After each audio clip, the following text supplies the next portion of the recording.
সামান্য কয়েক দানা চরমোনাই, কুসুম গরম আটরসি, কয়েক সিমটি ফুরফুরা, হালকা একটু ল্যাংটা, বিভিন্ন দরবার টানি নিয়ে এসে নারী ভুরি এক জায়গা করে একটা ঝাঁকুনি দিয়ে বলতেছে আমরা সব এক হয়ে গেলাম, আমরা চলো ফিলিস্তিনের মুসলমানকে বাঁচাতে যাব। এদিকে আহলে হাদিসদেরকে বলতেছে ইহুদির দালাল। দেওয়ানবাগীর ছেলের সাথে তোমার ঐক্য হয়, দৃশ্যমান কুফরি করে তার সাথে তোমার ঐক্য হয়। বিবারিয়ার ওই ছাগলটা বলেছে আল্লাহ গেছে গায়েব হয়ে নবীকে দায়িত্ব দিয়ে, নবী গেছে গায়েব হয়ে খাজাকে দায়িত্ব দিয়ে। এই বাউল হুজুর বলছে কিনা কথা? এত বড় নোংরা লোককে তুমি অতিথি বানায় তুমি হলো ঢাকা বাইতুল মুকাররমের সামনে তুমি ঐক্যবদ্ধ হলে, অথচ তোমার এই ঐক্যবদ্ধে ডক্টর আসাদুল্লাহ গালিবের জায়গা হলো না, শেখ আব্দুর রাজ্জাক বিন ইউসুফের জায়গা হলো না, ডক্টর শহীদুল্লাহ খান মাদানির জায়গা হলো না, ডক্টর আব্দুল্লাহ ফারুক সালাফির জায়গা হলো না। তার মানে আমরা বুঝে গেছি ইবলিস শয়তান মোটামুটি নাম আলাদা হতে পারে, সব তরিকা এক, কিন্তু আহলুল হাদিসদের ব্যাপারে তারা কঠোর। কারণ এই ওহের দাওয়াতটা যদি সমাজে চলে তাদের জিলাপি বন্ধ হয়ে যাবে।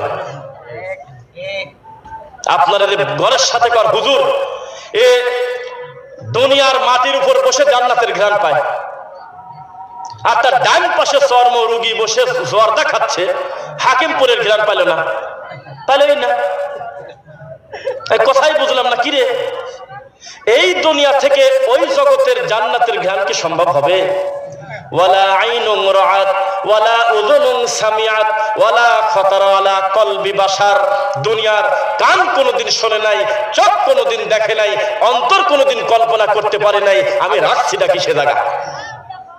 আর এই দুনিয়াতে থেকে তুমি জান্নাতের ঘ্রাণ পাইলা ভাই, অথচ তোমার পাশে বসে একটা নিকৃষ্ট একেবারে কুফরি আকীদা লালনকারী, একেবারে অমুসলিম বললে অন্যায় হবে না, তবে একটু কম করে বলি শিরক কবর পূজারী এমন একটা নোংরা লোক জর্দা দিয়ে পান খাচ্ছে যে মানুষ হয়ে মানুষকে মুশরিক বানায়, তাও তুমি ঠিক পারে না।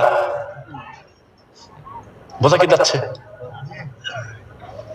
আমাদের বড় আলেম যারা আছেন, আমাদের সিনিয়র বড় বড় দায়ী যারা আছেন, তারা কিন্তু বলে আবেগে অতি উৎসাহিত হয়ে যুদ্ধে চলে যাওয়া, মুসলিম শাসককে কাফের বলা, একে অন্যের বিরুদ্ধে খেপায় দেওয়া, এটা খারেজিদের লক্ষণ, বলে না? বলে কিনা? তখন আমাদের এই শায়েখদেরকে খুব গালাগালি করে, রাগ করে, এমনকি পুলিশ প্রোটেকশন পর্যন্ত দিয়ে বাংলাদেশের প্রায় শ্রেষ্ঠ বিদ্বানকে খুতবা দিতে হয়েছে, জুমার খুতবা। এই বিদাতির এত কঠিন, দিনের বাইরে তারা চলে, দিনের ব্যাপারে তারা এইরকম। তাই আমি নাম বিভাগ বললে বা কি মনে করে, আমি কিছুদিন আগে বিশাল বড় একজন ডক্টর আমাদের মাদানী একজন শেখকে বলছিলাম, শেখ গেটটা একটু খুলে দিলে কি হয়? বলে কিসের গেট? তখন আমি বললাম ফিলিস্তিনের গেটের চাবি আপনার কাছে না? সে আমার বলে ভাই এটা কি বলতেছিলাম? হ্যাঁ, সমস্ত বাংলাদেশের আহলুল হাদিসের বাইরে সব হুজুর মনে করে যে আমাদের কাছে আছে ফিলিস্তিনের চাবি, যদি আমরা অনুমতি দেই বা খুলে দেই তাহলে আর জিহাদে যাওয়া কোনো নিষেধ নাই, আমরা শুধু ঠেকা রাখছি। তাদেরকে বলে দেন বিদ্যার বাইরে, তাওহীদের বাইরে, ঈমান শক্তি ছাড়া জিন্দেগিতে কোনোদিন কারো সাথে জিহাদ করা যাবে না। আগে আমার আল্লাহ সম্পর্কে স্বচ্ছ ধারণা থাকতে হবে, ঠিক কিনা বলেন? আমাদেরকে তো গনেই না, আমাদের ছাড়াই মিলাদ চলে, আমাদের ছাড়াই তাবিদের ব্যবসা চলে, আমাদের ছাড়াই কুলখানি চলে, আমাদের ছাড়াই শত শত বিদআত চলে, জিহাদটা আমাদের ছাড়া চলে না।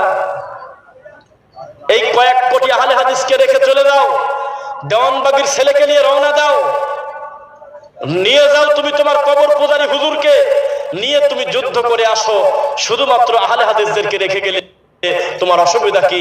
তার মানে তুমি নিজেও জানো জাতির অভিভাবক হলো আহলুল হাদিসদের বড় বড় বিদ্বান, তারা যেটা বলেছে সে কথাই ঠিক। বোঝা কি যাচ্ছে? শুধুমাত্র গরম কথা বলে মাঠ গরম করার নামে আমাদের এই দেশে নজরবন্দি বক্তা চলে কিনা বলেন? ইন্না মিনাল বায়ানি লা সিহর, ভিডিও দেওয়ার সাথে সাথে মিলিয়ন ভিউ হয়, বোঝা গেল এটা কোনোদিন হকের মাপকাঠি হতে পারে না। বড় বড় আলেম বক্তব্য দিচ্ছে, ডক্টর জাকির নায়েক যদি এভাবে বলা ঠিক হবে কিনা, আজকে একটা তিনি কোনো বক্তব্য দেবে, ভিডিও দেবে, ওনার ভিডিও ভিউ যত হবে তার কয়েক গুণে ভিউ হবে। বাংলাদেশের একজন ফেমাস বক্তা, তিনি এখন বাংলাদেশে নাই, নাম বলেন না, এই নাম বলতে নিষেধ করছি, আছে কিনা? তাহলে এই ভিউ দিয়ে ফলোয়ার দিয়ে যদি আলেম বিচার করেন তাহলে আপনি কিসের সাথে কি মেলালেন? কোথায় যাচ্ছেন জাতি? দিন দিন মানুষকে নজরবন্দি করে নিচ্ছে, জাল হাদিসের ফ্যাক্টরি খুলে, জৈব হাদিসের ফ্যাক্টরি খুলে মিথ্যা কথা মানুষের ভিতরে প্রচারণা করে, বক্তার বক্তব্যের গ্যাপে গ্যাপে থাকে গান, গ্যাপে গ্যাপে থাকে উর্দু শের, গ্যাপে গ্যাপে থাকে মিথ্যা কথা, গ্যাপে গ্যাপে থাকে নবীর নামে মিথ্যা কথা। এজন্যই তো মানুষ এত শোনে। কোথায় যাচ্ছে?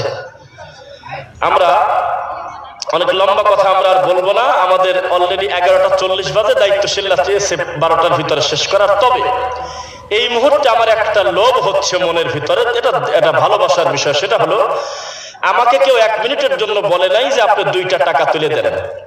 তবে যেহেতু একটা দিনী মার্কাজ, দিনী প্রতিষ্ঠান, এই প্রতিষ্ঠানে আমি জানতাম না কত আয় ব্যয়ের হিসাব, যদিও সেটার সাথেই আজকের মাহফিল মেসেজ করে তা বলবো না। তবে আল্লাহর ঘর ঋণ থাকবে, মাদ্রাসা ঋণ থাকবে কারোর কাছে, এটা কি আপনারা চান? প্রায় 15 লক্ষ টাকা কাজ করেছে, তবুও 3 লক্ষ টাকা ঋণ আছে, 18 লক্ষ টাকা ব্যয় হয়েছে। এটা আমি যদি ভুল না করি, এটা আমি দেখছি একটু আগে।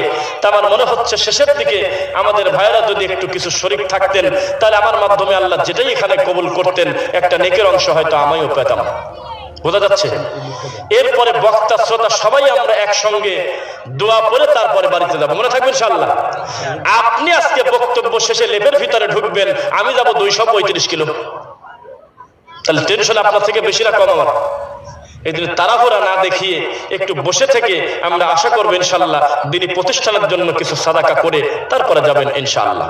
এখন বন্ধ করে দেন এগুলো, হাত তোলা, কারণ